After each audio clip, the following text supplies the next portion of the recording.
मित्रांनो, तुम्ही माणसांना लाच घेताना किंवा बिझनेस डील करताना अनेकदा पाहिलं असेल, पण कधी एखाद्या माकडाला चक्क फ्रुटीची लाच घेऊन बिझनेस डील करताना पाहिलंय का?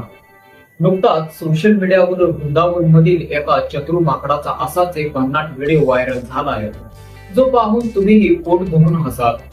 घटना आहे एका मंदिराबाहेरील, जिथे अनेक भक्तगण दर्शनासाठी जात असतात. तेवढ्यात तिथे असलेल्या एका खोडकर माकडाने एका मुलाचा चष्मा हिसकावून घेतला आणि तो थेट मंदिराच्या छतावरील एका भिंतीवर जाऊन बसला. आता माकडाकडून चष्मा कसा परत मिळवायचा यासाठी खाली उभे असलेले लोक वेगवेगळ्या युक्त्या करू लागले. सुरुवातीला काही मुलांनी माकडाच्या दिशेने पाण्याची बाटली फेकली. माकडाने ती बाटली हातात तर घेतली, पण त्याला त्या पाण्यात काही खास रस वाटला नाही. त्याने ती बाटली तशीच खाली फेकून दिली. त्यानंतर लोकांनी त्याच्याकडे सफरचंद फेकून पाहिलं, पण हे माकड महाराज आरोग्याविषयी जास्त जागरूक नसावं, कारण त्याने सफरचंदाकडेही फारसं लक्ष दिलं नाही.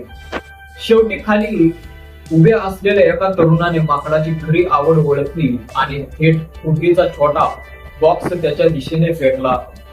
फ्रुटीचा बॉक्स हवेत येताच माकडाने तो अगदी अचूक कॅच झेलला आणि कमाल बघा, फ्रुटी हातात पडताच अत्यंत इमानदार व्यापाऱ्यासारखं माकडाने एका हाताने चष्मा खाली उभ्या असलेल्या मुलांकडे फेकून दिला आणि आपली डील पूर्ण केली.